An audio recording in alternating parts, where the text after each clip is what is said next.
സുഹൃത്തുക്കളെ നമസ്കാരം. പുതിയൊരു വീഡിയോയിലേക്ക് എല്ലാവർക്കും സ്വാഗതം. ഞാനിപ്പോൾ ഉള്ളത് കിർഗിസ്ഥാനിലെ ഇസിക്കുൾ റീജിയനിൽ വരുന്ന ഇല്ലെങ്കിൽ ഇസിക്കുൾ ജില്ലയിൽ വരുന്ന ഗിഗോറിയേവ്ക എന്ന ഗ്രാമത്തിലാണ് കേട്ടോ. ഗിഗോറിയേവ്ക എന്നാണ് പറയുക. എന്നെ കൊണ്ട് പറയാൻ സാധിക്കില്ല കേട്ടോ. എനിക്ക് നാവിന് ചെറിയ പ്രശ്നമുണ്ട്, സ്റ്റാമറുണ്ട്, അത് ഉളിക്ക് പോകുന്ന പ്രശ്നം എനിക്കുണ്ട് കേട്ടോ. അതുകൊണ്ട് ചില പേരൊന്നും എനിക്ക് കിട്ടില്ല. ഗിഗോറിയേവ്ക എന്നാണ് പറയുക. അതിനവിടെ എഴുതി കാണിക്കുക കേട്ടോ. ഈ ഒരു ഗ്രാമത്തിലാണ് വന്നിരിക്കുന്നത്. ഇവിടുത്തെ ഒരു ഹോം സ്റ്റേ അല്ലെങ്കിൽ ഹോസ്റ്റൽ എന്ന് പറയും. നമ്മുടെ നാട്ടിൽ ഡോർമെറ്ററി അല്ലേ കൂടുതൽ ഉണ്ടാവുക, ഇവിടെ ഹോസ്റ്റൽ സംവിധാനങ്ങളാണ് ഉണ്ടാവുക. നെതർലാൻഡ്, യൂറോപ്യൻ രാജ്യങ്ങളിൽ നിന്നൊക്കെയുള്ള ആൾക്കാർ വന്നിട്ട് ഇവിടെ ഹോം സ്റ്റേ എടുത്ത് നടത്തി കൊണ്ടുപോകും. അവർക്ക് ഇതൊക്കെ ഭയങ്കര സന്തോഷമുള്ള കാര്യമാണ് കേട്ടോ. അങ്ങനെ ഒരു നെതർലാൻഡുകാരിയുടെ ഒരു ഹോസ്റ്റലിലാണ് ഞാനിപ്പോൾ ഉള്ളത്. കുറേ റൂമുകളുണ്ട് കേട്ടോ. എന്തായാലും സന്തോഷം. ഇവിടുന്ന് ഒരു മല എടുക്കുന്നുണ്ട്. ഗിഗോറിയേവ്ക ഗോർജ എന്ന് പറഞ്ഞൊരു സ്ഥലമുണ്ട് കേട്ടോ. അതിനാ മുഴുവൻ ഇവിടെ എഴുതി കാണിക്കുക. അങ്ങോട്ടേക്കാണ് എൻ്റെ യാത്ര പോകുന്നത്. ഒരു 15 കിലോമീറ്റർ മലയോരത്തോടെ ട്രെക്ക് ചെയ്ത് അവിടുത്തെ കാഴ്ചകളും ക്യാമ്പിങ്ങും ഇതൊക്കെ ഉൾപ്പെടുത്തുന്നതാണ് ഞാൻ വിചാരിക്കുന്നത്. ഇപ്പോൾ ഞാനൊരു കാര്യം നിങ്ങളോട് പറയാം. ഇതൊരു വേറൊരു രാജ്യമാണ്. ഇന്ത്യയിലും നേപ്പാളിലും സഞ്ചരിച്ചതുപോലെ ആ ഒരു ഫ്രീഡത്തിൽ എല്ലാ ഏരിയകളിലും എനിക്ക് പോകാൻ സാധിക്കില്ല. കാരണം ഇവിടെ റൂൾസ് ഒക്കെ ഉണ്ട് കേട്ടോ. ചില ഏരിയകളൊക്കെ ക്യാമ്പ് ചെയ്യുന്നതൊക്കെ പെർമിഷനൊക്കെ വാങ്ങണം. എന്നാലും ആൾക്കാർ ഫ്രണ്ട്ലി ആണ്. എല്ലാവരും ഫ്രണ്ട്ലി അല്ല കേട്ടോ. ഒരു വിത്തൗട്ട് ഗൈഡ് യാത്രയാകുമ്പോൾ ഭാഷാ പ്രശ്നം കാര്യങ്ങളൊക്കെ ഉള്ളത് കൊണ്ട് തന്നെ കുറച്ച് പ്രശ്നങ്ങളുണ്ട്. എന്നിരുന്നാലും എൻ്റെ സുഹൃത്തുക്കളിലേക്ക് നല്ല കാഴ്ചകൾ എത്തിക്കണം എന്ന ആഗ്രഹം കൊണ്ടാണ് ഞാൻ ഈ യാത്രകളൊക്കെ ചെയ്യുന്നത്. ഞാൻ നിൽക്കുന്ന ഈ ഒരു റൂമിൻ്റെ പരിസരം കാണിച്ചു കേട്ടോ. ഭയങ്കര ഭംഗിയാണ് സ്ഥലങ്ങളൊക്കെ കാണാൻ വേണ്ടി. ഒരു റൂമിനകത്ത് തന്നെ ധാരാളം ബെഡുകൾ ഉണ്ടാവും കേട്ടോ. ഞാൻ കാണിച്ചു തരാം. ഇപ്പം നിൽക്കുന്ന റൂമാണ്. അതിൻ്റെ അകത്തുനിന്ന് മറ്റൊരു റൂമിലേക്കൊക്കെ പോകാം. അതായത് ഇവിടെ അധികം വരുന്നത് ഒരു ഗ്രൂപ്പ് ട്രാവലേഴ്സാണ് കേട്ടോ. ഹൈക്ക് ചെയ്യാനൊക്കെ വരുന്നത് സോളോ സഞ്ചാരികൾ ഉണ്ടെങ്കിലും കൂടുതലും വരുന്നത് ഒരു ഗ്രൂപ്പ് ട്രാവലേഴ്സ് ഇല്ലെങ്കിൽ ഫാമിലി ആയിട്ടൊക്കെയാണ് ഇവിടെ സഞ്ചാരികൾ വരുന്നത്. അതുകൊണ്ടാണ് ഇങ്ങനെയുള്ള റൂം കാര്യങ്ങളൊക്കെ ഉള്ളത് കേട്ടോ. എനിക്കൊരു സിംഗിൾ റൂം പോലെയാണ് ഇവർ തന്നത്. കാരണം ഈ ബെഡ് എനിക്കിവിടെ താമസിക്കാൻ പറ്റില്ല. കാരണം കുറേ ആൾക്ക് ഒരു 5 ആളൊക്കെ വന്ന് ഒരുമിച്ച് കിടക്കാനുള്ളൊരു ലൊക്കേഷനാണ് കേട്ടോ. അതിൻ്റെ കൂടെ തന്നെ ഇവിടുത്തെ എല്ലാ വീടുകളിലും ഇതുപോലൊരു ഇരുമ്പ് കമ്പി ഉണ്ടാവും, ഒരു വലിയ പൈപ്പ് പോലെ. ഇതിൻ്റെ അകത്തോട് ചൂട് സ്പ്രെഡ് ചെയ്യും കേട്ടോ. രാത്രി കാലമാകുമ്പം നല്ല ചൂട് വരും. റൂം മൊത്തം ചൂടാക്കും കേട്ടോ. കാരണം ഒരു തണുത്തൊരു ഭൂപ്രദേശമാണ്. ഇവിടെയൊക്കെ കണ്ട് ഇതുപോലെ കട്ടിലുണ്ടാവും കേട്ടോ. വളരെ പൈസ കുറഞ്ഞ ബെഡുകളാണ് കേട്ടോ. ഒരാൾക്ക് 500 രൂപ. ഇവിടുത്തെ ഏറ്റവും ചീപ്പായിട്ടുള്ള പൈസയാണ് കേട്ടോ 500 എന്ന് പറയുന്നത്. സാധാരണ ഒരു റൂമിലൊക്കെ ഡോർമെറ്ററിയൊക്കെ 1000-1500 രൂപ വരും. എന്തോ ഭാഗ്യത്തിന് എനിക്കിന്നിടാ ചെറിയൊരു പൈസക്ക് കേട്ടോ. ചെറിയ പൈസ പറഞ്ഞാൽ എന്നെ സംബന്ധിച്ചോളം വലിയൊരു പൈസയാണ്. പക്ഷേ ഇവർക്കിത് ചെറിയൊരു പൈസയാണ് കേട്ടോ. എന്തായാലും ഇതൊക്കെയാണ് റൂമും കാര്യങ്ങളൊക്കെ. പുറം ഭാഗം കൂടി കാണിച്ചു തരാം. ഇത് കണ്ടോ, ഒരു ഭംഗിയുള്ളൊരു സ്ഥലം കേട്ടോ. നോക്കിയേ എന്താ രസം കാണാൻ വേണ്ടി. ഒരു ചെറിയ ചിലവിൽ അവർ സഞ്ചാരികൾക്ക്, ഇങ്ങനെ വരുന്ന സഞ്ചാരികൾക്ക് വേണ്ടി നിർമ്മിച്ചതുപോലെയുണ്ട്. പുറം ഭാഗമൊക്കെ കണ്ടോ. ഇതാണ് ഇതിൻ്റെ പുറം ഭാഗം. ഈ വീടിൻ്റെ കണ്ടോ, മുഴുവൻ മരങ്ങളും പിന്നെ ഷീറ്റ് ഇതൊക്കെ വെച്ചിട്ടാണ് കേട്ടോ ഇവർ ഇങ്ങനെയുള്ള ഹോസ്റ്റലുകൾ പണിയുന്നത്. കണ്ടോ പുറം ഭാഗമൊക്കെ കാണിച്ചു തരാം. മൊത്തം എന്താ രസം നോക്കി. ഒരു പച്ചപ്പും അന്തരീക്ഷമൊക്കെ ആയിട്ടൊരു മനോഹരമായൊരു സ്ഥലം കേട്ടോ. ഭയങ്കര ക്ലീൻ ആയിട്ടുള്ള ജനങ്ങളാണ്. വൃത്തി ഇവർക്ക് പ്രധാനപ്പെട്ട കാര്യമാണ്. ഇതിൻ്റെ അകത്താണ് കേട്ടോ ഞാൻ താമസിക്കുന്നത്. എന്തായാലും നല്ല രസമുണ്ടല്ലേ കാണാൻ വേണ്ടി. ഗ്രാമത്തിന്റെ പാതകളിലൂടെ ഞാൻ നടക്കുവാണ്. മനോഹരമായ ടിയാൻഷൻ മൗണ്ടെയ്ൻസും പച്ചവിരിച്ച കൃഷിയിടങ്ങളൊക്കെ കാണാൻ എന്ത് ഭംഗിയാണല്ലേ. ഇസിക്കുൾ തടാകം ഈ ഭാഗത്തുനിന്ന് മനോഹരമായി കാണാൻ സാധിക്കും കേട്ടോ. ഞാൻ ആ ഭാഗത്തേക്കാണ് പോകുന്നത്. നിങ്ങൾ കാണുന്നുണ്ട് ദൂരെ ഒരു നീല കളറിലൊരു വെള്ളം. അതാണ് ഇസിക്കുൾ തടാകത്തിന്റെ ഒരു ഭാഗമാണ്. മുകളിലത മഞ്ഞു മലകളൊക്കെ ആയിട്ട് ഈ ഒരു ഗ്രാമം എന്ത് സന്തോഷം നൽകുന്നല്ലേ. എന്തായാലും ആ തടാകത്തിന്റെ അടുത്ത് പോയി നോക്കാം എന്തായിരിക്കും അവിടുത്തെ കാഴ്ചകളൊക്കെ. ഒരു രക്ഷയില്ലാത്ത സ്ഥലം കേട്ടോ. ഇത്രയും മനോഹരമായ ഒരു ഭൂമിയോ ഇത് നോക്കിയേ. ഇവിടുത്തെ ഒരു വയൽ ഏരിയയാണ് കേട്ടോ. കണ്ടത്തിനൊക്കെ ഇത്രയും സന്തോഷം നൽകാൻ സാധിക്കുമോ. ഞാൻ തടാകം തേടി അങ്ങ് ദൂരേക്ക് പോവുകയാണ്. പക്ഷെ എത്തിപ്പെടാൻ സാധിക്കുന്നില്ല കേട്ടോ. നടക്കുന്തോറും ദൂരം കൂടുകയാണ് ഈ ഒരു തടാകം. ഇസിക്കുൾ തടാകമാണ് തൊട്ട് മുമ്പിലുള്ളത്. പക്ഷെ എത്തിപ്പെടാൻ പറ്റുന്നില്ല കേട്ടോ. നമ്മളെ കണ്ണിന്റെ കാഴ്ചകളെക്കാൾ എത്രയോ പ്രകൃതി കാണിക്കും കേട്ടോ. പ്രകൃതി എന്ന് പറയുന്നത്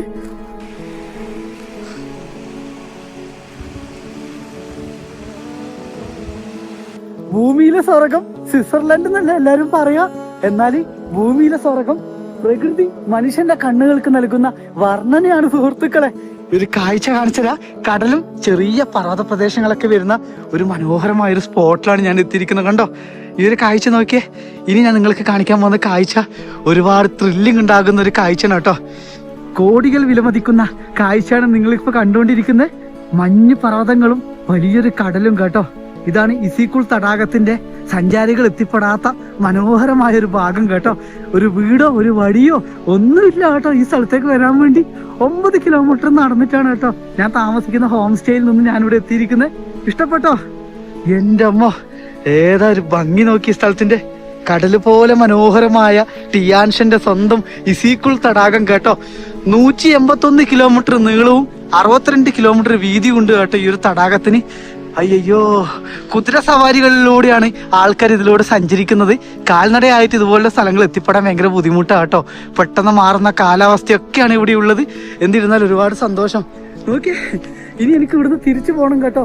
9 കിലോമീറ്റർ തിരിച്ചു പോകണം. റൂട്ട് മാപ്പോ കാര്യങ്ങളൊന്നും ഇല്ല. ഹോം സ്റ്റേയിൽ എത്തിയിട്ട് ഇന്ന് കിടന്നുറങ്ങണം കേട്ടോ. ഒന്ന് പോയിട്ട് എന്തായാലും സന്തോഷം.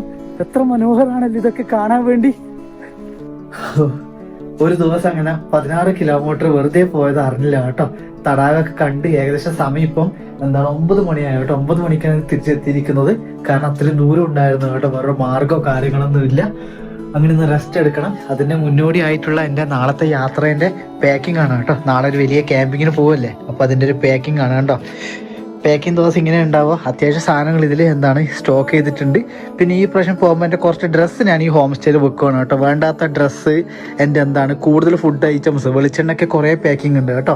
അതായത് വെളിച്ചെണ്ണ, ഇതൊക്കെ കണ്ടോ, വെളിച്ചെണ്ണ, അച്ചാറ്, വലിയ അരി കാര്യങ്ങളൊക്കെ ഇവിടെ വെക്കുവാണ്. വേണ്ട സാധനങ്ങൾ മാത്രം, കുറച്ച് ഫുഡ് ഐറ്റംസ് കുറച്ചിട്ടാണ് കേട്ടോ ഈ ഒരു യാത്രക്ക് പോകുന്നത്. പിന്നെ ക്യാമറ കാര്യങ്ങളൊക്കെ എന്തായാലും കൊണ്ടുപോകണം. ഹെവി ലഗേജ് ആണ്. ലാപ്ടോപ്പ് ഒന്നും എടുക്കുന്നില്ല കേട്ടോ ഈ പ്രാവശ്യം, കാരണം എഡിറ്റിംഗ് ഒന്നും നടക്കില്ല.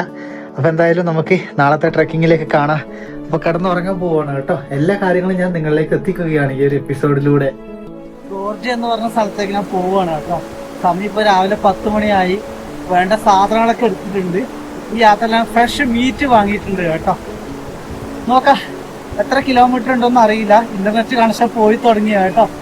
ഏകദേശം 10 കിലോമീറ്ററോളം ഉണ്ടെന്നാണ് പറയുന്നത്. എത്തിയിട്ടില്ല. വഴിയിൽ എവിടെയെങ്കിലും ടെന്റ് അടിക്കാം. ഒരു പ്ലാനും ഇല്ലാത്ത യാത്രയാണ് കേട്ടോ. ഈ ഗ്രാമത്തിലൂടെ പോകുന്ന ചെറിയൊരു ചാലാണ് കേട്ടോ. ഇതെന്താണ്, ചില സമയത്ത് മാത്രമേ ഈ ചാലുണ്ടാവൂ. കാരണം ഇതിൽ അടക്കം കേട്ടോ. റോഡ് പണി ഉണ്ടെന്നൊക്കെ പറയുന്നുണ്ട്. ഫ്യൂച്ചറിൽ ഞാൻ പോകുന്ന ഗോർജിയ എന്ന് പറഞ്ഞ സ്ഥലം ഒരു പ്രത്യേക സ്ഥലമാണ്. അവിടെ എത്തിയിട്ട് അതിനെ കുറിച്ച് കൂടുതൽ വിവരിക്കാം. എന്തായാലും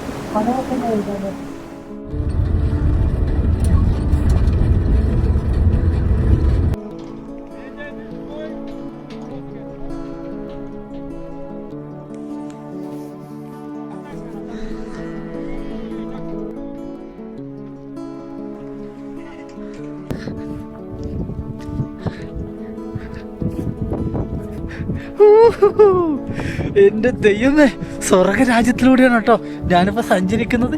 ഈ സ്ഥലം നോക്കിയേ, സിനിമ കേട്ടോ. ഒരു സിനിമയിലൂടെയാണ് ഞാനിപ്പം പോകുന്നത്. ഇംഗ്ലീഷ് സിനിമയാണെന്ന് വിശേഷിപ്പിക്കുക. ഈ ഒരു സ്ഥലത്ത് ചൈനീസ് കൺസ്ട്രക്ഷൻ നടക്കുന്നൊരു സ്ഥലമാണ് കേട്ടോ. വലിയൊരു റോഡ് വരുന്നുണ്ട് ഇങ്ങോട്ടേക്കൊക്കെ. എനിക്കൊരു 6 കിലോമീറ്റർ കേട്ടോ. എന്തോ ഒരു ഭാഗ്യം. എനിക്ക് ആ ബാക്കിൽ കാണുന്ന വണ്ടി കണ്ടോ, ഇവിടെ ആട്ടിടയന്മാരുണ്ട്. അവരെ ആടിന് എന്തോ പ്രശ്നം വന്നപ്പോൾ അത് ഡോക്ടറെ അടുത്തൊക്കെ കൊണ്ടുപോയി ശരിയാക്കി കൊണ്ടുവന്ന വണ്ടി എനിക്ക് ലിഫ്റ്റ് തന്നെയാണ്. നല്ല മനുഷ്യർ കേട്ടോ. എൻ്റെ അമ്മ, സുന്ദരമായൊരു ഭൂമിയിലൂടെയാണ് ഞാനിപ്പോൾ ഈ യാത്രകൾ ചെയ്യുന്നത്. എനിക്ക് ഒരുപാട് ഇഷ്ടപ്പെട്ടു കേട്ടോ. ഇവിടെ ചെറിയ ചെറിയ ഹുട്ടുകൾ ഉണ്ടാവും കേട്ടോ. ഹുട്ടെന്ന് പറഞ്ഞാൽ താമസിക്കാനുള്ള പൈസ കൊടുക്കണം കേട്ടോ. 5000-8000 രൂപയ്ക്ക് താമസിക്കാൻ കൊടുക്കണം. മുതലാവുന്ന കാര്യമല്ല. എൻ്റെ അമ്മ, ഭയങ്കര പീസ്ഫുൾ ആയിട്ടൊരു അന്തരീക്ഷം കേട്ടോ. എന്തായാലും ഇവിടെ തൊട്ടടുത്തൊക്കെ ജനവാസം കാണുന്നുണ്ട്. ഞാൻ പോകുന്ന ലൊക്കേഷൻ എന്താണോ, ജനവാസം ഉണ്ടോ എന്നോ എനിക്ക് ഒരു ഐഡിയ ഇല്ല. ഗോർജ് എന്ന് പറയും കേട്ടോ. ഗോർജ് എന്ന് പറയും ഈ ഒരു ലൊക്കേഷനാ. ഹൗ ബ്യൂട്ടിഫുൾ ദിസ് ലൊക്കേഷൻ യാ. എൻ്റെ അമ്മ, ഇത് കണ്ടോ, എൻ്റെ അടുത്ത് തൊട്ടൊരു ഹുട്ടുകളുണ്ട്. ഈ ഹുട്ടിലൊക്കെ താമസിക്കാൻ വേണ്ടി 10,000 രൂപ 5,000 രൂപയൊക്കെയാണ് കേട്ടോ പെർ ഡേ വേണ്ടത്. അതായത് അത്രയും സഞ്ചാരികളെ താഴെ നിന്നേ ഇവരോട് വിളിച്ച് പറയും, ഗൈഡിനോട്. അങ്ങനെ ഗൈഡ് മുഖേന വരുന്ന സഞ്ചാരികളാണ് ഇതിനകത്ത് താമസിക്കുക കേട്ടോ. പക്ഷേ 10,000 രൂപ കൊടുക്കാൻ കാരണമുണ്ട്. ഇവിടെ റോഡില്ല, സാധനം കൊണ്ടുവരേണ്ട പൈസ, ഇവരെ കഷ്ടപ്പാടിനൊക്കെയാണ് പൈസ ഈടാക്കുന്നത് കേട്ടോ. പക്ഷെ സ്ഥലങ്ങളൊക്കെ മനോഹരം. എനിക്കൊന്നും ഒരു ദിവസം പോലും ചിന്തിക്കാൻ പറ്റില്ല കേട്ടോ. പെർ ഡേ 10,000 രൂപയ്ക്ക് കൊടുത്ത് താമസിക്കുമെന്ന് പറയുന്നത്. ആ പൈസയുടെ ഒരു ചുരുങ്ങിയതൊരു ഹോസ്റ്റലിൽ നമുക്ക് 10 ദിവസമെങ്കിലും ഈ രാജ്യത്തിൽ എവിടെയെങ്കിലും താമസിക്കാം കേട്ടോ, റെസ്റ്റ് ചെയ്യുക. എന്തായാലും എല്ലാം നടക്കാമെന്ന് തോന്നുന്നു. ഇവിടെ ആരെങ്കിലും ഉണ്ടെങ്കിൽ ഒരു കോഫി ചോദിക്കാൻ വിചാരിച്ചാൽ ഞാനിവിടെ നിൽക്കുന്നത്. പക്ഷെ ആരെയും കാണുന്നില്ല. സ്വർഗം തന്നെയല്ലേ സുഹൃത്തുക്കളെ.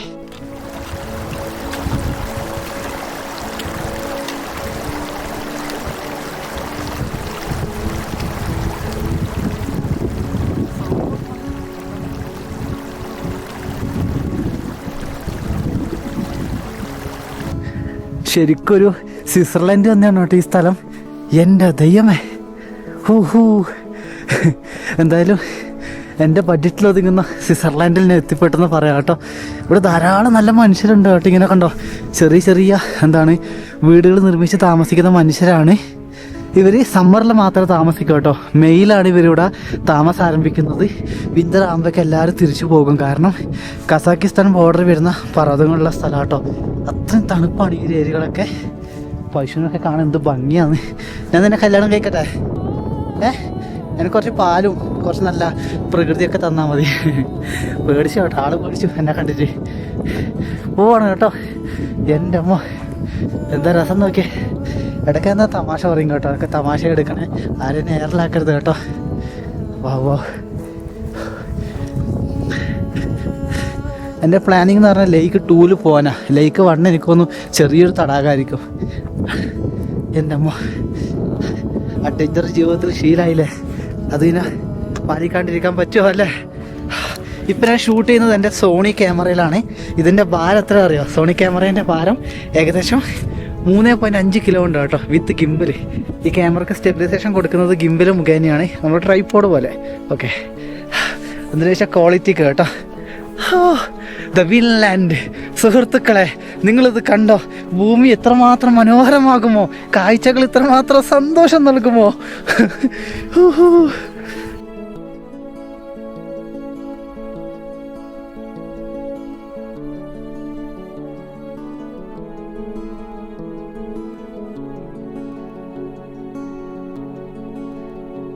ഏകദേശം വില്ലേജിൻ്റെ എൻ്റെ എത്താനായോ കേട്ടോ. ഇത് കഴിഞ്ഞ് ഇനി ഒന്നും ഉണ്ടാവില്ല. വില്ലേജ് എന്ന് പറയാൻ പറ്റില്ല, ആൾക്കാർ അവരുടെ ആവശ്യത്തിന് വേണ്ടി ജീവിക്കുന്ന ഒരു സ്ഥലം കേട്ടോ. ഇതൊക്കെ ടൂറിസ്റ്റിന് വേണ്ടി നിർമ്മിച്ച് വെക്കുന്നതാണ്. നോക്കാം, ഇവിടുന്ന് ഒരാളെ പരിചയപ്പെട്ടിട്ടുണ്ട്. ഡുങ്കു, കുഞ്ഞൻ ഡുങ്കു, ചങ്കാസു ചുങ്കാസു. തൊടാൻ പേടിയാട്ടോ, കാരണം എനിക്ക് വേഗം ഇത് വരും കേട്ടോ, അലർജി വരും. പക്ഷെ ഞാൻ തൊടും. എനിക്ക് ഇവരെ ഭയങ്കര ഇഷ്ടം. പട്ടിക്കുട്ടന്മാരാ. ചാങ്കർ, കൂങ്കർ, മൂങ്കർ, ചിങ്കർ, ടാങ്ക്രു, ഊങ്ക്രു. ഓക്കെ, എന്റെ കിങ്കം പാവേ, ഡുങ്കം പാവേ. എന്റെ പേരൊക്കെ കടിച്ചത് ഞാൻ കൊല്ലും കേട്ടാ. നല്ല രസമുണ്ടല്ലോ കാണാൻ വേണ്ടി. കുർത്തക്കേട് വേണ്ട, ഒന്നും വേണ്ട. കടിച്ച് കയറിയ പേരൊക്കെ വാങ്ങണ പൈസ വെച്ചിട്ടാ. ഏതാ ഒരു ലൊക്കേഷൻ അല്ല, പീസ്ഫുൾ ആയിട്ടുള്ള അന്തരീക്ഷം നോക്കി ഒരുപാട് ഇഷ്ടപ്പെട്ടു കേട്ടോ.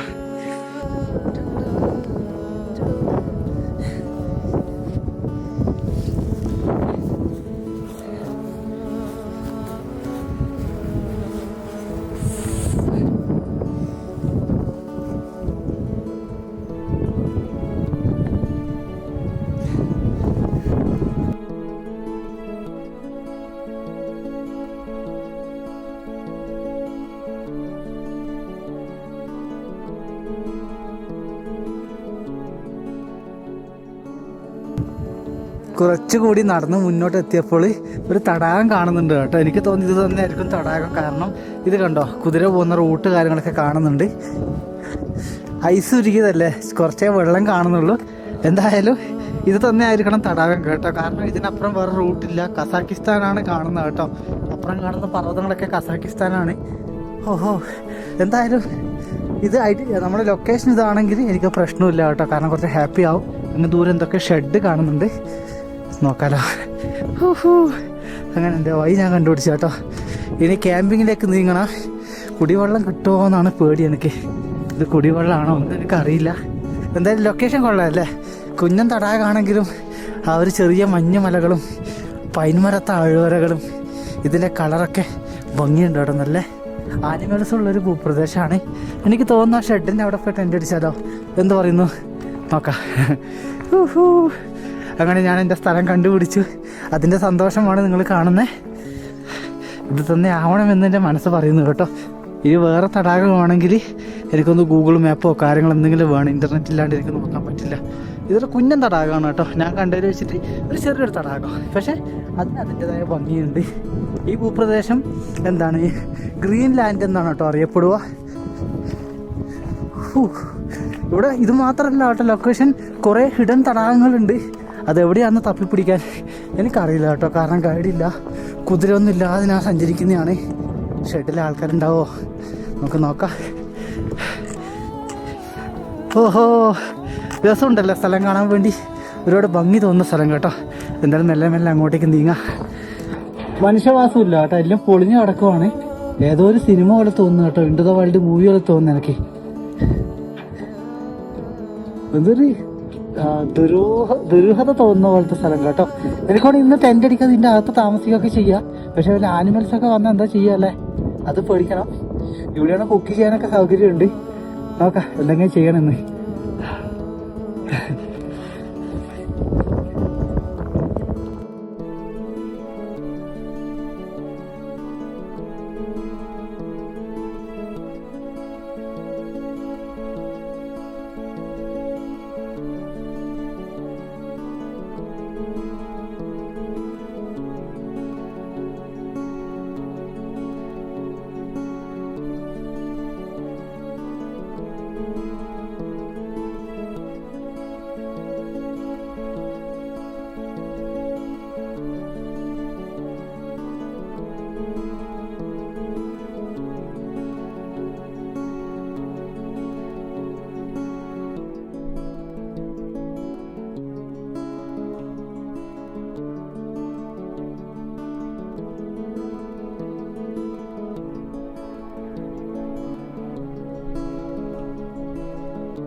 ക്യാമ്പിങ് ഫിനിഷ് ചെയ്തിട്ടുണ്ട്. അങ്ങനെ ടെൻ്റ് അടിച്ച് കഴിഞ്ഞിട്ടുണ്ട് കേട്ടോ.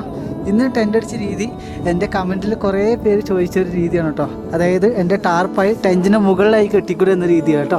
അങ്ങനെയാണ് ഈ പ്രാവശ്യം ചെയ്തത്. കാരണം നല്ല വിൻഡുള്ള സ്ഥലമാണ്, എനിക്ക് ഇവിടെ വെച്ച് കുക്ക് ചെയ്യാം. അങ്ങനെ കുറേ ഉപകാരങ്ങളൊക്കെ ഉണ്ട് കേട്ടോ. ഇന്ന് എവിടെ നിന്നില്ല പശുക്കളൊക്കെ വന്നിട്ടുണ്ട് കേട്ടോ. പശുക്കളും കുറേ കുതിരകളും വന്നിട്ടുണ്ട്.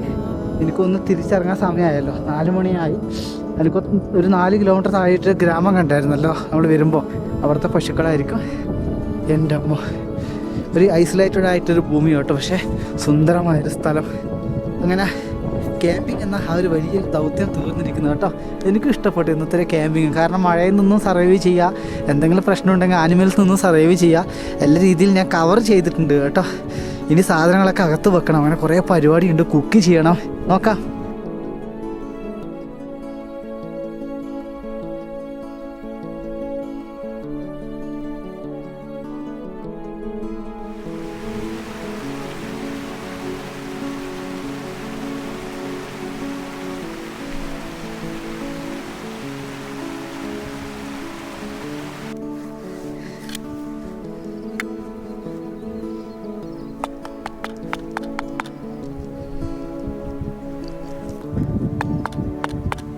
സമയം 4:15 കേട്ടോ. ഇനി സ്റ്റൗ കത്തിച്ചിട്ട് ബീഫാണ് കേട്ടോ ഞാൻ ആക്കുന്നത്. നല്ല അടിപൊളി ബീഫ് വാങ്ങിയിട്ടുണ്ട്. അത് സ്റ്റൗ കത്ത് നോക്കണം. കുറച്ച് ദിവസം ഉപയോഗിക്കാതെ. അയ്യോ കത്ത് വരുന്നില്ല എണ്ണ.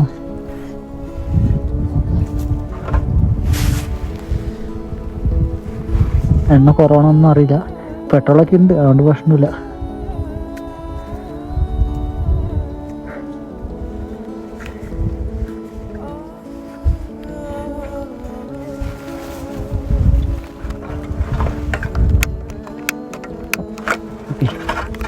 കത്തിയിട്ടുണ്ട് കേട്ടോ, തീ കത്തിയിട്ടുണ്ട്.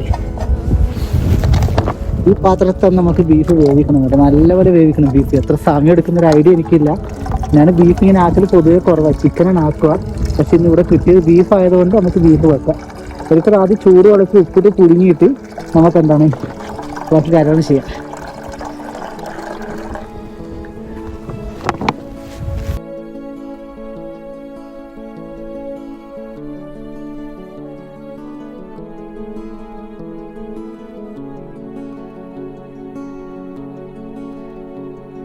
ബീഫ് നല്ലപോലെ വേവണം കേട്ടോ. എന്തായാലും ബീഫ് മുഴുവൻ എടുക്കുവാണ് കേട്ടോ. കാരണം എന്താ വിചാരിച്ചാൽ പിന്നെ രാവിലെ വീണ്ടും കുക്ക് ചെയ്യാൻ ബുദ്ധിമുട്ട്. അത് മാത്രമല്ല ആനിമൽസിൻ്റെ ഒക്കെ പ്രസൻസ് ഉള്ളൊരു സ്ഥലമാണ്, അതിൻ്റെ ഒക്കെ ഒരു പേടിയുണ്ട് നല്ലപോലെ. അതുകൊണ്ട് അധികം നമുക്ക് ഇങ്ങനെ സ്റ്റോക്ക് ചെയ്ത് വെക്കുന്നില്ല ഫുഡ്.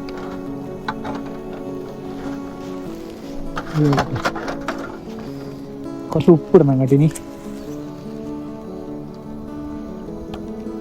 ഉപ്പിട്ട് നല്ല ഉപ്പ് മഞ്ഞളിട്ട് വേവിക്കാനോ, അത് നല്ല കാര്യം.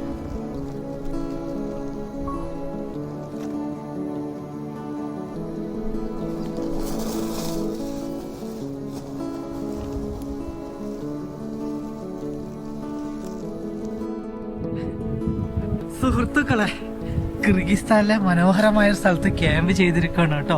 ചെന്നായ്ക്കളുടെ നാടാണ് കേട്ടോ ഈ ഒരു ഗോർജി എന്ന് പറഞ്ഞ ഈ ഒരു മൗണ്ടെയിൻസ് ഏരിയ എന്ന് പറയുന്നത്.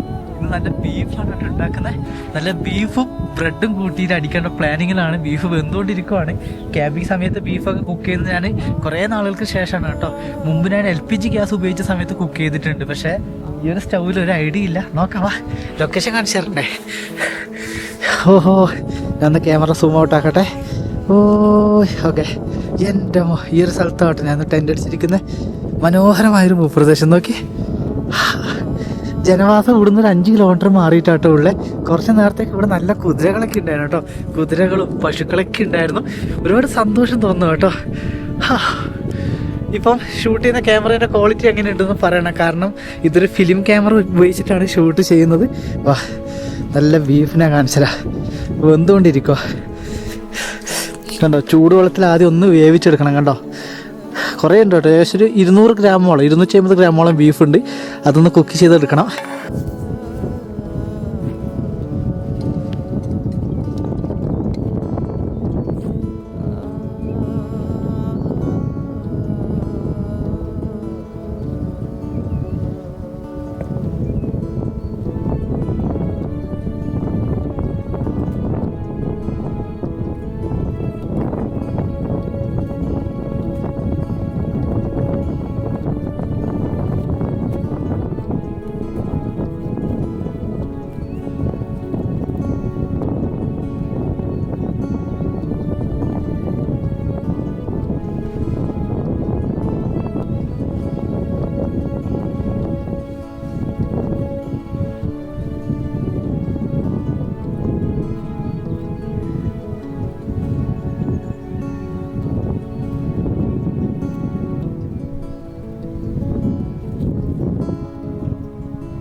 ചൂടായ ബീഫ് ഞാൻ ഇറക്കി വെച്ചിട്ടുണ്ട്. വെളിച്ചെണ്ണ മൊത്തം കട്ട പിടിച്ച് പോയോ കേട്ടോ. ഞാനെൻ്റെ കുപ്പി മുറിക്കേണ്ടി വന്നു വെളിച്ചെണ്ണ പുറത്തെടുക്കാൻ വേണ്ടി കേട്ടോ. ഒരു കുപ്പി മൊത്തം മുറിച്ച് ഞാൻ എല്ലാ ദിവസം പൊട്ടിക്കാനാവില്ല കേട്ടോ. ഒന്നാമത് സൂര്യപ്രകാശം പോയി, നല്ല തണുപ്പ് വന്നു തുടങ്ങി. ഇങ്ങനത്തൊക്കെ റിസ്ക് ഉണ്ടാവും കേട്ടോ. എന്തായാലും ആ നല്ല നാടൻ വെളിച്ചെണ്ണയിൽ ഉള്ളി ഒന്ന് എന്താണ് വയറ്റി വരട്ടെ കേട്ടോ.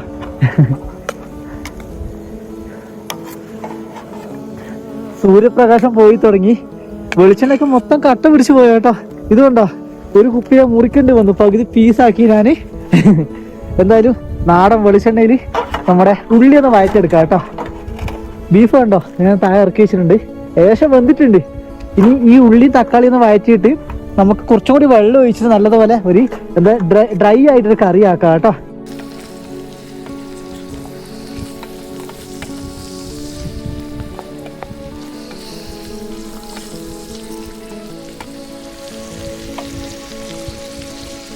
ചൂടായ ബീഫ് മുറിച്ച് പാത്രത്തിലേക്ക് ഇടുക കേട്ടോ. എൻ്റെ അമ്മ, ഇത് കുറച്ച് കഷ്ടപ്പെടുമല്ലോ. കണ്ടോ നല്ല ടൈറ്റാ.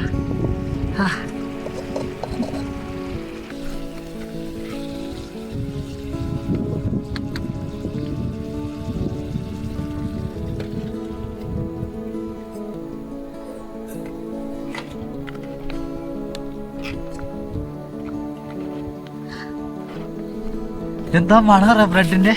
ഇങ്ങനെയുള്ള ബ്രെഡാണ് കേട്ടോ ഇവിടെ കിട്ടുക. കണ്ടാ, ഇത് മുറിച്ചെടുക്കണം. ഇതും ബീഫ് മുക്കി കഴിക്കാനാണ് ആഗ്രഹിക്കുന്നത്. ബീഫ് വന്ന് ആവൂ വേവുന്നുണ്ട്. ദൈവമേ, ആയാ മതി, ഡ്രൈ ആവണം കേട്ടോ. ഇത് മുറിച്ചെടുക്കണം. ഇനി പാറ പോലെയാ കേട്ടോ.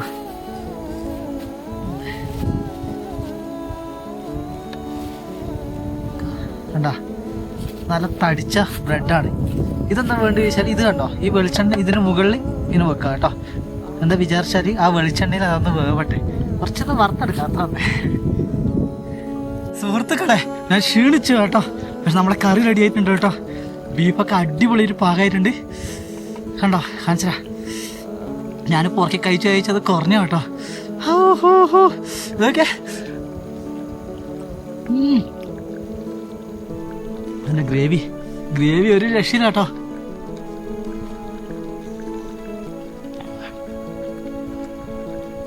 ഞാൻ നോർമലി ഇങ്ങനെ തന്നെ കേട്ടോ ഭക്ഷണം കഴിക്കുക. നിങ്ങൾ ആരും തെറ്റിദ്ധരിക്കരുത്, കാരണം ഇരുന്ന് കഴിക്കാനുള്ള റെസ്റ്റോറൻറ്റ് നല്ല ഈ സ്ഥലം. എൻ്റെ ദൈവമേ, ഗ്രേവി എന്നെ കൊണ്ടേ പോകട്ടെ ഇന്ന്.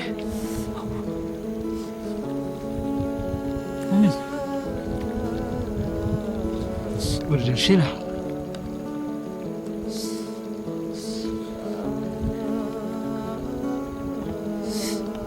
ചൂടാവും തോറും ടേസ്റ്റ് കൂടുന്നതാണ് നമ്മുടെ ബീഫ് കേട്ടോ.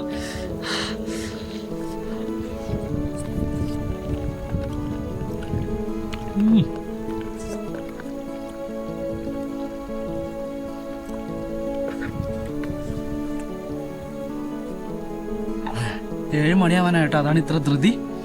എന്തായാലും സന്തോഷം. ഭക്ഷണം റെഡി ആയിട്ടുണ്ട്. ഇനി കൂടുതൽ കഴിക്കുന്ന വിഷ്വൽ ഉൾപ്പെടുത്താൻ പറ്റുമോ അറിയില്ല, കാരണം മെയിൻ ക്യാമറ ഓഫ് ആക്കും. ഇനി മൊത്തം മൊബൈലിലാണ് രാത്രി വിഷ്വൽസൊക്കെ ഞാൻ ഷൂട്ട് ചെയ്യുക, കാരണം സിറ്റുവേഷൻ അങ്ങനെയാണ് കേട്ടോ. എൻ്റെ പാൻറ്റൊക്കെ പോയി അലക്കണം. നാളെ മറ്റന്നാളായിട്ട് ഞാൻ ടൗണിലെത്തും.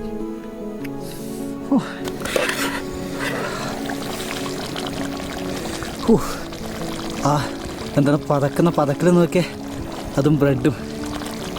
എന്തായാലും റെഡി ആവട്ടെ.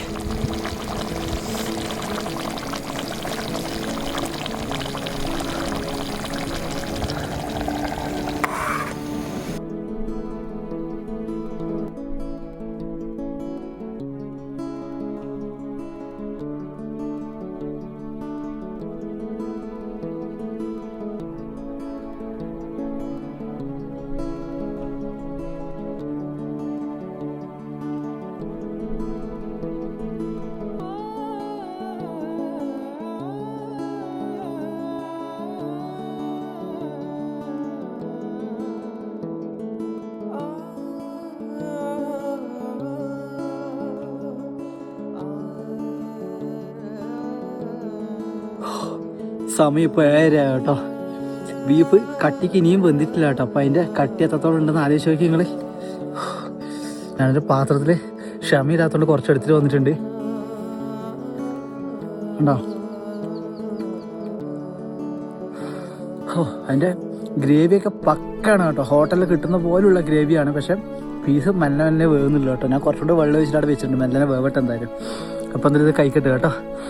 കിടന്നുറങ്ങണമെന്ന് നേരത്തെ വേഗം ഒരു മരത്തിന് മേലെ തൂക്കിയിട്ടുണ്ട് കേട്ടോ. എന്തിനാ വിചാരിച്ചാൽ ഇതിൽ കറി മസാലകൾ അതൊക്കെ ഉണ്ട്. അതിൻ്റെ സ്മെല്ല് ഭയങ്കരമായിട്ട് പടരുന്നൊരു സാധനം അത്. അതുകൊണ്ട് ഞാൻ മരത്തിൽ തൂക്കി വെച്ചിട്ടുണ്ട്. പൊതുവെ ഇങ്ങനെയാണ് ചെയ്യുക കേട്ടോ. ടെൻറ്റിൻ്റെ അകത്തുനിന്ന് ഏകദേശം ഒരു 200 മീറ്റർ മാറിയിട്ടൊക്കെയാണ് ഇത് കൊണ്ടുവെക്കേണ്ടത്. അല്ലാത്ത പക്ഷം ആനിമൽസിൻ്റെ സാന്നിധ്യം ഉണ്ടെങ്കിലും മണത്ത് വരുന്നതാണ് പറയുന്നത്. ഇനി ഇത് വെച്ച് കഴിഞ്ഞിട്ട് കുറച്ച് കഴിഞ്ഞിട്ട് നമ്മളെ പാത്രം ഇതേപോലെ തന്നെ കുറച്ച് ദൂരെ കൊണ്ടുപോകണം കേട്ടോ. രാത്രി കഴുകാൻ പറ്റില്ല. രാത്രി കഴുകാൻ പോകണമെങ്കിൽ നദീൻ്റെ തീരത്ത് പോകണം, കുറച്ച് ദൂരമുണ്ട്. കണ്ടു, ഇനി ഇരുട്ടായിട്ടില്ല, 8 മണിയാവാനേ ഇവിടെ. അങ്ങ് ദൂരെ നോക്കിയാൽ എൻ്റെ അമ്മ, പ്രകൃതിയുടെ ഒരു അത്ഭുതം നോക്കിയാൽ നിങ്ങൾ. എന്താണല്ലേ സമിത്രയായിട്ട് പോലും. ഓഹോ, ചുവന്ന കളർ ആകാശത്തിന് എന്തല്ലേ.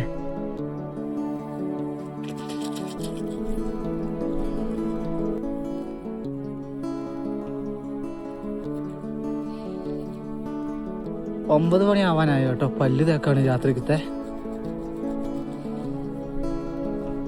തീ ഇടണം. തീ കൂടെ എല്ലാം റെഡിയാക്കി വെച്ചിട്ടുണ്ട് ഞാൻ. സാധാരണ റൂമൊക്കെ കിട്ടുമ്പോഴാണ് ഇപ്പോൾ ഞാൻ പല്ല് തേക്കുക. ടെൻറ്റിൽ നിന്ന് ഫുഡ് മീറ്റ് ആയതുകൊണ്ട് പല്ലിലുണ്ടാവും. അപ്പോൾ ക്ലീൻ ചെയ്യണ്ടേ. ഇതിൻ്റെ ഡ്രൈ ഫ്രൂട്ട്സ് ഉണ്ട്, രാത്രി കഴിക്കണം. കാരണം ഇന്ന് നല്ല ടയർഡുണ്ട് ഫീല്. കുറേ ദൂരം നടന്നല്ലേ. ചില സമയത്തൊക്കെ ഇവിടെ ഇരുട്ടാവും, ഭയങ്കര ലേറ്റ് ആവും കേട്ടോ. സമയം ഇപ്പോൾ 9 മണി കഴിഞ്ഞു കേട്ടോ. ഒരു 10 മണിയാകുമ്പോൾ തീയിടണം. ഞാൻ എരിയിലെ കറി കഴിച്ചെൻ്റെ വയറ് മൊത്തം കത്തുക കേട്ടോ. 4 മണിക്കൂറിന് മുകളിൽ ഞാൻ വേവിച്ചു കേട്ടോ മീറ്റ്. പക്ഷെ എന്നിട്ടും വേവുന്നില്ല.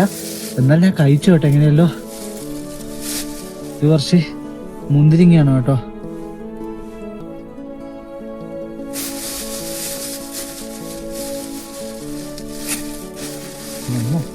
മുന്തിരിങ്ങനെ മധുരം.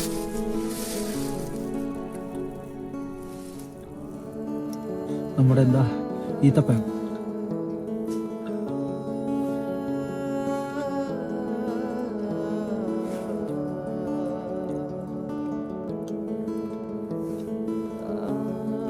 പത്തുമണിന് തീയിടാൻ വിചാരിക്കുന്നു. കാരണം 10 മണി കഴിഞ്ഞാൽ ഒരു 2 മണിക്കൂർ അടുപ്പിൽ തീ കത്തിയാൽ 12 മണി ആയില്ല.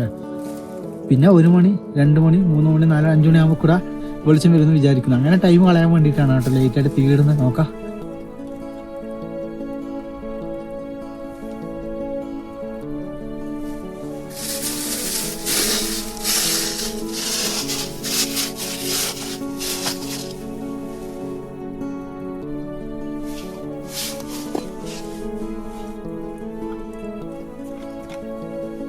ചൂടുള്ള ആക്കിച്ചിനെ എന്താ വിചാരിച്ച ഇതൊക്കെ എന്താണ് വരുന്ന വൈക്ക് നദി നേരത്തെ വെള്ളം കേട്ടോ.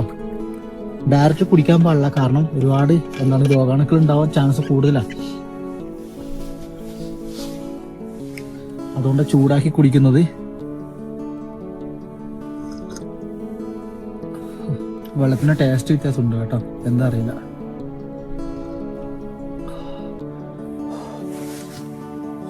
നല്ല തണുപ്പാട്ടെ. 2 ജാക്കറ്റൊക്കെ ഇട്ടിട്ട് ഞാൻ അവിടെ നിൽക്കുന്നേ.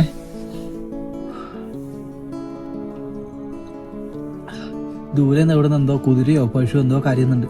എന്താ പശു കുതിര ആയ സന്തോഷം കേട്ടോ.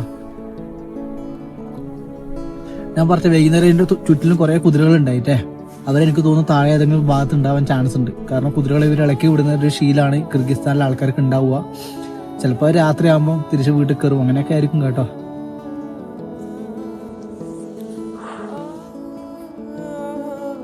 തീ ഇട്ടിട്ടുണ്ട്. ഉള്ള പെട്രോൾ മൊത്തം കോരി ഒഴിച്ചിട്ടുണ്ട് കേട്ടോ. കാരണം നല്ല തണുപ്പ് പറ്റിയിട്ട് വേഗം ടെൻറ്റിനകത്ത് കയറണം. കത്തിട്ട് കേട്ടോ. കുറേ കുട്ടികൾ എങ്ങനെയോ കൊണ്ടിട്ടാണ്. എൻ്റെ ആകാശത്തെ സ്റ്റാറൊക്കെ വന്നോണ്ടിട്ടുണ്ട്. സ്റ്റാർ ഫോട്ടോ ഒക്കെ എടുക്കണം. എന്നോട് ചോദിക്കാറുണ്ട് ആൾക്കാർ സ്റ്റാർ ഫോട്ടോ എന്താ എടുക്കാത്തതെന്ന്. നിങ്ങൾക്ക് ചിന്തിക്കാം. ടെൻറ്റിന് പുറത്ത് വന്ന് ഒരു 10-15 മിനിറ്റും ഒരു ഫോട്ടോക്ക് വേണ്ടി സ്പെൻഡ് ചെയ്യുമ്പോൾ രാത്രി സമയമാണ്. ആനിമൽസിൻ്റെ പ്രസൻസ് ഉണ്ടെങ്കിൽ പിന്നെ വീഡിയോ എടുക്കാൻ ഞാനുണ്ടാവില്ല കേട്ടോ. കാണിച്ചാലോ ഫോറസ്റ്റൊക്കെ കണ്ടോ. വലിയൊരു കാട് ഏരിയയാണ് സുഹൃത്തുക്കളെ. റിസ്ക് എടുക്കുന്നൊരു പരിധിയുണ്ട് കണ്ടോ.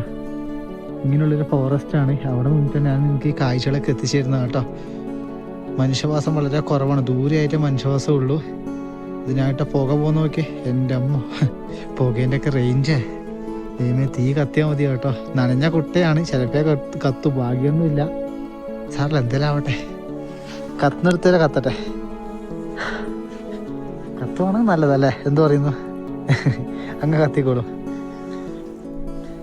നനഞ്ഞ പറക്കല്ലേ. ഒരു പരിധി ഉണ്ട് കത്തുന്നതിന്. എന്നാലും നോക്കാം. ഓഹോ ലോങ് വീഡിയോ ആണോ? ലോങ് വീഡിയോ നിങ്ങൾക്ക് ഇഷ്ടപ്പെടുന്നുണ്ടോ ഒന്നും എനിക്ക് അറിയത്തില്ല കേട്ടോ. എൻ്റെ ക്യാമ്പിങ്ങും കുക്കിങ്ങും ഒക്കെയാണ് വരുന്നത് കാര്യമായിട്ട്. ഇനി രാത്രി ഒരു എക്സ്പീരിയൻസ് കേട്ടോ. നിങ്ങൾ കട്ടിൻ്റെ ഒരു സുഖമായി കിടന്നുറങ്ങുന്നുണ്ടാവും അല്ലേ. ഞാൻ നല്ല കാട്ടില് കേട്ടോ. പക്ഷെ ഞാൻ രാവിലെ എണീക്കുന്ന കാണുന്ന കാഴ്ച അത്രമാത്രം ഭംഗിയുള്ളതായിരിക്കും കേട്ടോ. ജീവിതം ഒന്നല്ലേ ഉള്ളൂ. അത്രേ ഉള്ളൂ കേട്ടോ. രാത്രിത്തെ കാഴ്ചകൾ അധികം കാണിക്കാനില്ല. ഞാനത് സ്ലീപ്പിംഗ് ബാഗിനകത്ത് കയറിയിട്ടുണ്ട്. പുറത്തുണ്ട് നമ്മുടെ തീ ഉണ്ട് നല്ലപോലെ കത്തുന്നുണ്ട് കേട്ടോ. ഞാനത് വല മാത്രമേ ഇട്ടിട്ടുള്ളൂ. മുകളിലത്തെ ഷീറ്റ് ഇട്ടിട്ടില്ല കേട്ടോ. അത് അടച്ചിട്ടില്ലാന്ന് കേട്ടോ. കാരണം തീ കത്തുന്ന എനിക്കൊന്ന് കാണണം. പിന്നെ ലൈറ്റൊക്കെ ഒന്ന് ഓഫാക്കാം കേട്ടോ. ടെൻറ്റിൻ്റെ അകത്ത് തീ ലൈറ്റ് ഇട്ടൊക്കെ നല്ലതല്ല.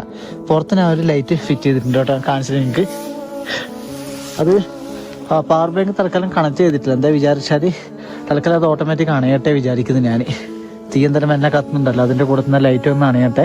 ഒരു 2 മണിക്കൂറോളം അതിങ്ങനെ കത്തി വെക്കും. നല്ലല്ലേ. അപ്പം എന്തായാലും ഈ തണുപ്പിലിതാ ഞാൻ സ്ലീപ്പിംഗ് ബാഗിൻ്റെ അകത്തേക്ക് കയറിയിരിക്കുകയാണ് പ്രിയപ്പെട്ട സുഹൃത്തുക്കളെ. അപ്പോൾ കാണാം കേട്ടോ. നാളെ രാവിലെ എണീച്ചിട്ടുള്ള കാഴ്ചകൾ കാണാം. ടെൻറ്റ് തുറക്കുമ്പോൾ മനോഹരമായ കാഴ്ചകളൊക്കെ വരട്ടെ അല്ലേ. മഴ പെയ്യാതിരുന്നാൽ മതി. സമയം ഇപ്പോൾ 7 മണിയായി കേട്ടോ. രാവിലെ 7 മണിയായി. ഞാൻ 5 മണിക്കൊക്കെ എണീക്കുന്നുണ്ട്. പക്ഷേ കാലാവസ്ഥ എന്താണ് നല്ല ചൂട് വരാൻ വേണ്ടി നിൽക്കുകയാണ്. കാരണം ഷീറ്റുള്ള ഈർപ്പം പോകണം. കാരണം വെള്ളം കട്ട പിടിച്ച് ഐസായി ഇങ്ങനെ നിൽക്കും കണ്ടോ. തുള്ളികളായിട്ട് കണ്ടോ.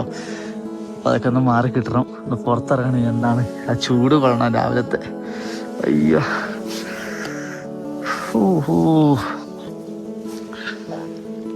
സാധനങ്ങളൊക്കെ പുറത്തുനിന്ന് ഉണ്ട് കേട്ടോ. ആര് വരാനാണ് ഈ കാട്ടിലല്ലേ. തീ ഇപ്പോഴും പുകയുന്നുണ്ട് കേട്ടോ അങ്ങ് ദൂരേന്ന്. അത്ഭുതം തന്നെ ഞാനിപ്പോഴാട്ടോ കാണുന്നത്. ഓഹോ എന്താമോ, എന്താ ഒരു സുഖറിയോ ഒരു കാടേരിൽ കിടന്നുറങ്ങി എണീക്കുമ്പോൾ ആ പ്രകൃതിന്റെ തണുപ്പും ആ എന്താണ് ഫ്രഷ്നെസ് ഉണ്ടല്ലോ. ഈ ഒരു എന്താ പച്ച പുല്ലിന്റെ ഒക്കെ മണവും കാറ്റിന്റെ ഒക്കെ എന്താണ് കുളിരും ഒക്കെ കൊള്ളുമ്പോൾ മനസ്സിലൊക്കെ ഒരു ഭയങ്കര സന്തോഷം കേട്ടോ. ഒരു ഭയങ്കര ഡിഫറെന്റ് ഫീലാണ്. നമ്മളെ വീടൊന്നും നമുക്ക് സ്വർഗം തന്നെയാണ്, പക്ഷെ അതിന്റെ ഒരു ഇരട്ടി സ്വർഗം കിട്ടുന്ന ഒരു അനുഭവമാണ് കേട്ടോ ഞാനിപ്പോ അനുഭവിച്ചുകൊണ്ടിരിക്കുന്ന ഒരു ഫീൽ എന്ന് പറയുന്നത്. നിങ്ങളോട് എങ്ങനെ പറഞ്ഞിടന്ന് എനിക്ക് അറിയില്ല, നിങ്ങളത് മനസ്സിലാക്കുമെന്ന് വിചാരിക്കുന്നു. നല്ല തണുപ്പാട്ടെ രാവിലെ. തൊണ്ട മൊത്തം അടഞ്ഞു പോയിരിക്കണം എന്റെ. നിങ്ങൾക്ക് ഇവിടുത്തെ കാഴ്ചകള് കറക്റ്റ് കാണിച്ചാലോ എത്ര ഭംഗിയുണ്ടെന്ന്. ട്രൈപോഡ് ഇപ്പൊ ഞാൻ ലോങ് പിടിച്ചിട്ടാണ് ഈ ഒരു വീഡിയോ എടുക്കുന്നത്. എന്റെ ചുറ്റും നിങ്ങൾ കണ്ടോ, അത്രമാത്രം പച്ചപ്പ് നിൽക്കുന്ന ഒരു സമയത്താണ് കേട്ടോ ഞാൻ ഈ ഒരു ക്ലിപ്പ് എടുക്കുന്നത്. സമയം 7:30 ആയിരിക്കുവാണ്. ഒരു 8 മണിയാകുമ്പോൾ ടെന്റ് പാക്ക് ചെയ്യണം. എന്നിട്ട് ഞാൻ ഒരു തടാകം കാണിച്ചു തന്നില്ല, അവിടെ 2-3 ഷെഡ് കണ്ടില്ലേ, അതിന്റെ അടുത്തായി ചെറിയൊരു ടോയ്ലറ്റ് കണ്ടായിരുന്നു. അവിടെ പോകാമെന്ന് വിചാരിക്കും നിന്ന്. ഇല്ലെങ്കിൽ 5 കിലോമീറ്റർ വരെ വില്ലേജ് മാത്രമേ ഉള്ളൂ. നോക്കാം എന്തായാലും. ഒരു പ്ലാസ്റ്റിക് മാലിന്യം പോലും ഇടാതെയാണ് കേട്ടോ ഞാൻ എൻ്റെ എല്ലാ പാക്കപ്പും ചെയ്യുക. ഇതുവരെ എൻ്റെ യാത്രാ ജീവിതത്തിൽ ഞാൻ പ്ലാസ്റ്റിക് മാലിന്യങ്ങൾ എവിടെയും വലിച്ചെറിയില്ല. എൻ്റെ ബാഗിൽ തന്നെയാണ് ഞാൻ വെക്കുന്നത് കേട്ടോ. ഞാൻ ടെൻറ്റ് പാക്ക് ചെയ്തിട്ടുണ്ട്. ഇനി പോകുന്നത് ഞാൻ കാണിച്ചു തരാം. എൻ്റെ പാത്രം എടുക്കണം. എനിക്ക് പോയിട്ട് ആ കാട്ടിൽ പാത്രം വെച്ചിട്ടുണ്ട്, അത് കഴുകി എടുക്കണം. കാരണം ബീഫിൻ്റെ പാത്രം ആയതുകൊണ്ട് രാത്രി കഴുകാൻ പറ്റിയില്ല, കാരണം കൈ നല്ല തണുപ്പായിരിക്കും. എന്തായാലും ഈ താഴ്വരകളോട് വിട പറയാനൊരു മടി കേട്ടോ. ഏകദേശം 10 കിലോമീറ്ററോളം 10-12 കിലോമീറ്ററോളം ഉണ്ട് ഇവിടുന്ന് എന്താണ് ടൗണ് കേട്ടോ. ടൗണിൻ്റെ പേര് കുറച്ച് ടഫാണ്, ഞാൻ ഇവിടെ എഴുതി ചേർക്കാം. ഈ കാട്ടിലാണ് ഞാൻ പാത്രം വെച്ചത്. ഓഹോ നല്ല തണുപ്പുണ്ട് കേട്ടോ ഇപ്പോഴും. പാത്രം എടുത്തിട്ട് പോയാ വല്ല മൃഗങ്ങൾ എന്തെങ്കിലും ഇല്ല. കണ്ടാ ഇവിടെ തന്നെ ഉണ്ട്. എന്താ ഇത് എടുത്തിട്ടൊന്ന് കഴുകണം. ഇത് കഴുകിയിട്ട് ബാഗിൽ വെച്ചിട്ട് വേണം ഇവിടുന്ന് എനിക്ക് എന്താണ് വിട വാങ്ങാൻ വേണ്ടി, ഈ ഒരു സ്ഥലത്തു നിന്നും ഗുഡ് ബൈ പറയാൻ വേണ്ടി. പാത്രം മുഴുവൻ കഴുകിയിട്ടുണ്ട്. എന്നിട്ട് നേരെ ബാഗിനകത്ത് വെച്ചു കേട്ടോ. ഇനി ഇവിടുന്ന് നേരെ യാത്ര വീണ്ടും തുടങ്ങണം. റിട്ടേൺ യാത്രയാണ് തോന്നുന്നു, നോക്കാം. പാത്രമൊക്കെ കഴുകി വെച്ചു കേട്ടോ. ഞാൻ തിരിച്ചിറങ്ങുവാണ്. ഒരു എപ്പിസോഡ് ഇനിയും നീളം കൂട്ടണോ? ഇനിയും നീളം കൂട്ടിയാൽ നല്ല നീളമായി പോകും എനിക്ക് തോന്നുന്നു. ഈ ഒരു ഭാഗം ഞാൻ ഇവിടെ വൈൻഡപ്പ് ചെയ്യാം വേറൊരു നല്ല സ്ഥലത്ത്. കാരണം ഇനി ഇവിടുന്ന് തിരിച്ചു പോകുന്ന കാഴ്ചകളിൽ ഇങ്ങോട്ട് വന്ന കാഴ്ചകളെന്ന് ഉണ്ടാകും. അതിലെന്തെങ്കിലും വ്യത്യസ്തമായ കാര്യങ്ങൾ വന്നാൽ മാത്രമാണ് യാത്രകൾക്ക് ഭംഗിയാവുക. ഞാൻ എൻജോയ് ചെയ്യും തിരിച്ചു പോകുമ്പോൾ, പക്ഷേ വീഡിയോ കാണുന്ന നിങ്ങൾക്ക് ഒരേ കാഴ്ചകളാകുമ്പോൾ നിങ്ങൾ ആരും എൻജോയ് ചെയ്യാൻ തോന്നുന്നില്ല എന്നെ മനസ്സ് പറയുന്നു കേട്ടോ. ഇന്ന് ഞാൻ ഇവിടെ നിന്നും വേറെ ഏതെങ്കിലും ദിശയിലേക്കോ വേറെ ഏതെങ്കിലും സ്ഥലത്തോ താമസം കിട്ടുവാണെങ്കിൽ അത് ഞാൻ എൻ്റെ എപ്പിസോഡായിട്ട് കൊണ്ടുവരാം കേട്ടോ. ഇല്ലെങ്കിൽ ടൗണിൽ പോയിട്ട് മറ്റുള്ള കാഴ്ചകൾ. ടൗണിൽ ഞാനൊരു വൈകുന്നേരം ആകുമ്പോൾ എത്തും കേട്ടോ. അപ്പോൾ നിങ്ങൾ കണ്ടല്ലോ ഒരു ദിവസം ഞാൻ എത്രത്തോളം ഹാർഡ് വർക്ക് ചെയ്യുന്നുണ്ടെന്ന്. ഇങ്ങോട്ട് വരാൻ ഏകദേശം 9 മണിക്കൂറോളം ഇങ്ങോട്ട് വരാൻ ട്രെക്കിങ്, തിരിച്ചങ്ങോട്ട് പോയി 8 മണിക്കൂറോളം ട്രെക്കിങ് വേണ്ടിയിരുന്നു കേട്ടോ. ഇങ്ങോട്ട് എനിക്ക് വണ്ടി കിട്ടിയെങ്കിലും ടെൻ്റ് അടിക്കേണ്ട സ്ഥലം കണ്ടുപിടിക്കാൻ വേണ്ടി ഞാൻ കുറേ ബുദ്ധിമുട്ടി, വെള്ളവും കാര്യങ്ങളൊക്കെ കൊണ്ടുവരാൻ വേണ്ടി. എന്തായാലും ഈ എപ്പിസോഡ് കണ്ട എൻ്റെ എല്ലാ പ്രിയപ്പെട്ട സുഹൃത്തുക്കളോടും ഒരുപാട് സന്തോഷം കേട്ടോ. കവക്കെട്ട് കാരണം സംസാരിക്കാൻ പറ്റുന്നില്ല. തൊണ്ടയിൽ വെള്ളമില്ല കേട്ടോ, വെള്ളം വളരെ കുറവാണ്. കാരണം ഇന്നലെ എടുത്ത വെള്ളത്തിന് ഭയങ്കര ടേസ്റ്റ് വ്യത്യാസം ഉള്ളത് കൊണ്ട് കുടിക്കാൻ ഭയങ്കര മടിയായിരുന്നു കേട്ടോ. അപ്പോൾ എന്തായാലും സന്തോഷം, കാണാം.